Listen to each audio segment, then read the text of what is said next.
Hi guys, today is March 17th, 2020. I hope that you're all doing well.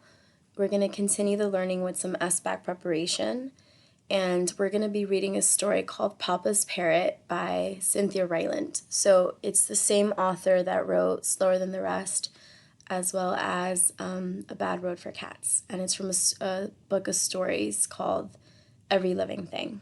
So as I'm reading, I want you to take out your SBAC folder if you're in Miss Maldonado's class. If you're in Miss Alonso or Miss Delgado's class, you can take out your homework notebook or your reader's notebook to take notes. But remember that as we read, we're always making inferences about characters. What is a character like? For example, in the beginning, the character is because in the text it says Make sure that as I'm reading to you, you can pause so that you can jot down examples from the text. You should have the text in your bag, so you can pause the video to go grab your notebook, your SBAC folder, your notebook, or your SBAC folder or your reader's notebook, and then you definitely need the story, Papa's Parrot, so that you're ready, and a pen, of course. And if you need any markers or highlighters because you want to annotate with me, go for it. So again, the story is called Papa's Parrot, and I really want you to focus on character feelings and what's happening in the story, because at the end, I'm going to ask you to write responses about the story. Okay? Papa's Parrot. Though his father was fat and merely owned a candy and nut shop, Harry Tillian liked his papa. Harry stopped liking candy and nuts when he was around 7, but in spite of this, he and Mr. Tillian had remained friends and were still friends the year Harry turned 12. For years after school, Harry had always stopped in to see his father at work. Many of Harry's friends stopped there, too, to spend a few cents choosing penny candy from the giant bins or to sample Mr. Tillian's latest batch of roasted peanuts. Mr. Tillian looked forward to seeing his son and his son's friends every day. He liked the company. When Harry entered junior high school, though, he didn't come by the candy and nut shop as often, nor did his friends. They were older and they had more spending money. They went to a burger place. They played video games. They shopped for records. None of them were much interested in candy and nuts anymore. A new group of children came to Mr. Tillian's shop now, but not Harry Tillian and his friends. The year Harry turned 12 was also the year Mr. Tillian got a parrot. He went to a pet store one day and bought one for more money than he could really afford. He brought the parrot to his shop, set its cage near the sign for maple clusters, and named it Rocky.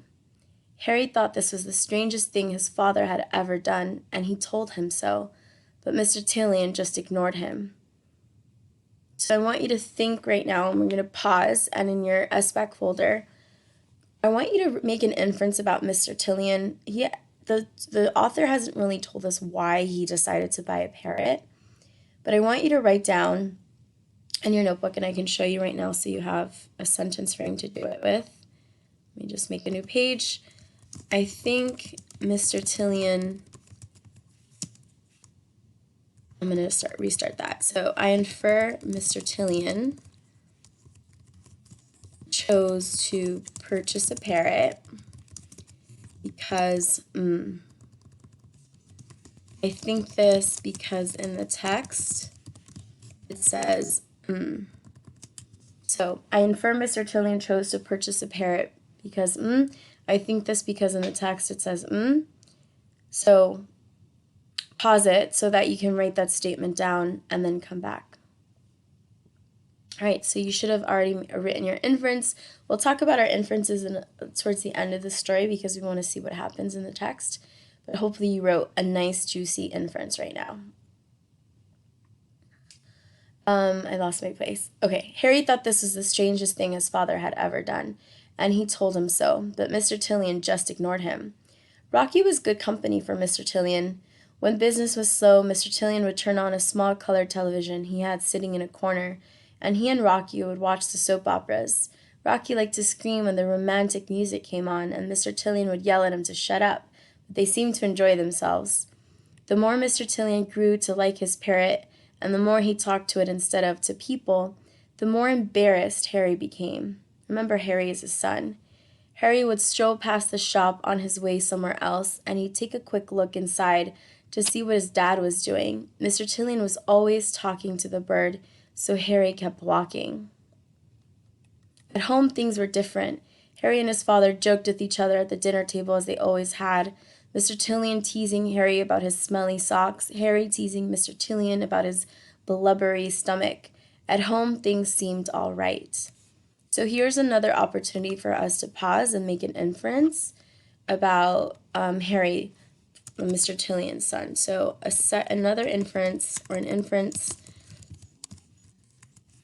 I can make about Harry is because in the text it states, let's do another word instead of says, it states So make sure you go back to the text that you have and make an inference about Harry.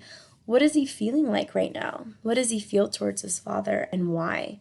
Gather that evidence, take that evidence out of the text and make a really juicy inference. You can pause me right now so that you can go do that.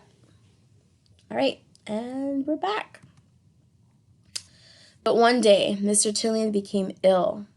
He had been at work unpacking boxes of caramels when he grabbed his chest and fallen over on top of the candy. A customer had found him, and he was taken to the hospital in an ambulance.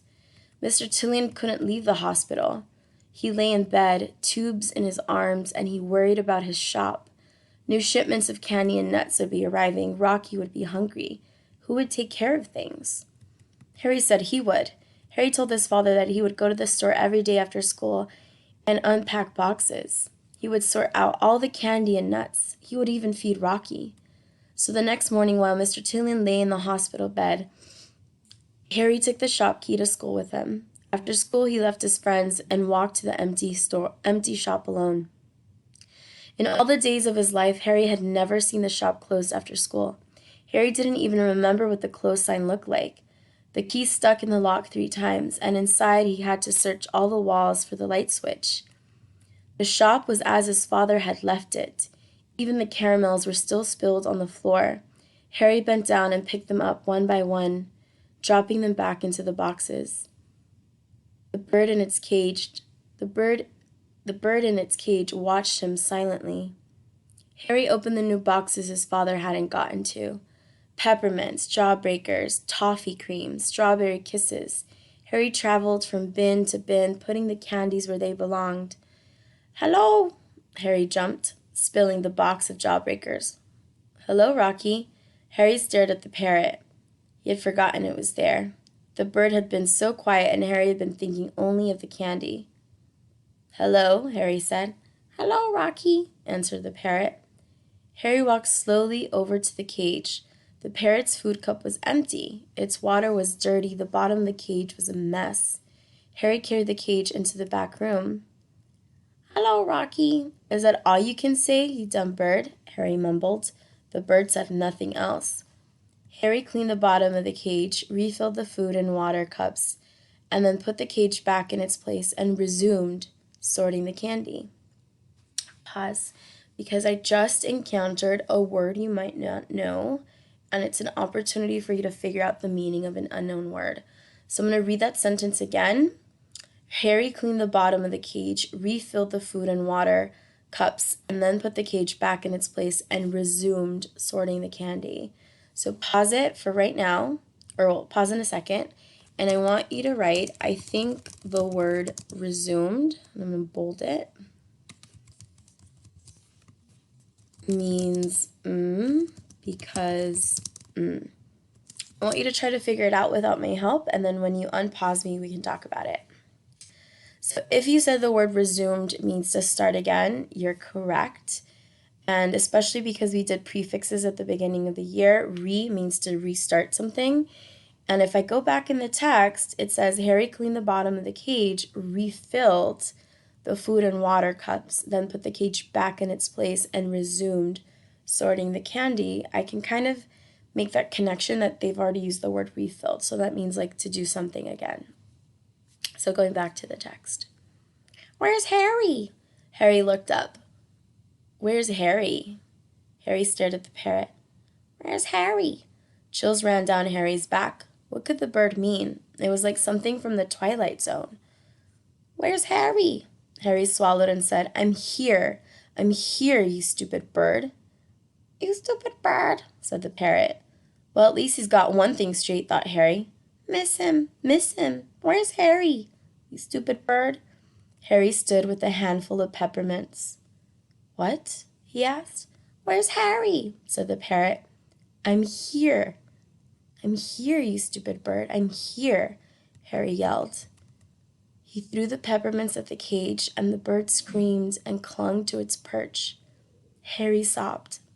I'm here. The tears were coming. Harry leaned over the glass counter. Papa. Harry buried his face in his arms.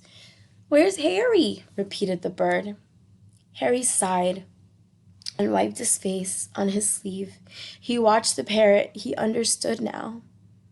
Someone had been saying for a long, long time, Where's Harry? Miss him. Harry finished his unpacking and swept the floor of the shop. He checked the furnace so the bird wouldn't get cold. Then he left to go visit his papa. I love this story, friends.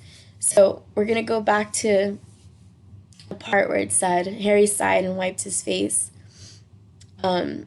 He watched the parrot. He understood now. Someone had been saying for a long, long time, Where's Harry? Miss him.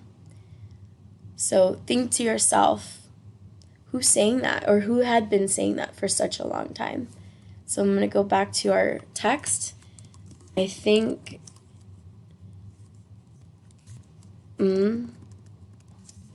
had been saying, Where's Harry? Miss him. I think had been saying, so which character, right? I think had been saying, Where's Harry? Miss him, because in the text it says,